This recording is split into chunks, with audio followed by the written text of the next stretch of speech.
Statistiques des médias au Sénégal, un atelier a réuni les professionnels du secteur sur la question. Il s'agit de mettre en place une base de données fiable et complète sur les médias au Sénégal. L'étude est menée conjointement par le ministère de la Communication et l'UNESCO. Fanta Badji. Les acteurs de la presse, toutes catégories confondues, sont impliqués dans ce processus. Il faut mettre en place un dispositif pour pouvoir maîtriser l'environnement médiatique sénégalais en pleine évolution. Il n'y a aucune statistique fiable pour vous dire, par exemple, la part des médias dans l'économie nationale, ou bien le nombre d'emplois générés par les médias, ou bien, par exemple, l'impact social de ces médias-là. Désormais, on aura aujourd'hui le chiffre d'affaires, par exemple, des entreprises de presse. Vous n'êtes pas sans savoir que c'est notre point d'achoppement, parce que généralement, l'argument qu'ils avancent, c'est que les entreprises de presse ne sont pas fiables pour justifier la précarité dans laquelle travaillent les journalistes. Pour les participants, cette étude s'impose. Il faut des données fiables permettant d'évaluer les médias au Sénégal. Le ministère de la Communication a d'ailleurs profité du lancement du questionnaire de l'UNESCO sur les statistiques des médias pour faire d'une pierre deux coups. Remplir le questionnaire de l'UNESCO, mais profiter également de l'occasion pour mettre en place vraiment nos bases de données.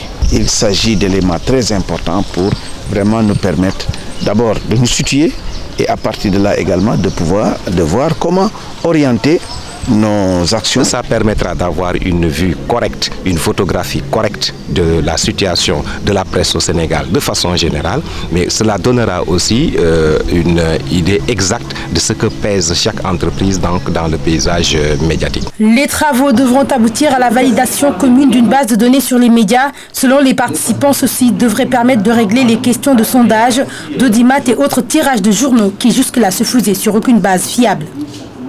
La Convention des jeunes reporters du Sénégal a tenu ce samedi son assemblée ordinaire. C'était à la piscine olympique de Dakar, occasion saisie pour tirer le bilan des activités menées par le bureau en place, mais aussi et surtout interpeller la tutelle sur les conditions de travail des jeunes reporters dans les entreprises de presse. Fatou Diouf. 7 ans d'existence, la Convention des jeunes reporters du Sénégal a enregistré des acquis importants dans le volet formation et renforcement de capacité de ses membres. 34 bourses offertes cette année grâce à des partenariats fructueux, un gala de la presse réussi. Pour la présidente, 3/4 des missions assignées à la structure sont accomplies. Le bilan est jugé positif. La formation et le renforcement de capacités sont les raisons d'être de la Convention. C'est ainsi que durant ces 2 dernières années, nous avons octroyé 34 bourses à nos membres. La mairie de Dakar, avec laquelle nous avons désormais signé un accord de partenariat, nous a offert 50 bourses en raison de 5 par an. Malgré les résultats positifs, la Convention est consciente des défis à relever. Nombreux sont les reporters qui n'ont pas de bulletin de salaire ni de prise en charge médicale. Les patrons de presse, par la voix de leurs représentants, promettent la revalorisation de la Convention et son application.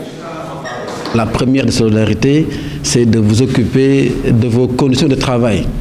Nous l'avons fait jusqu'ici, mais il faudrait, n'est-ce pas, le faire davantage et mieux.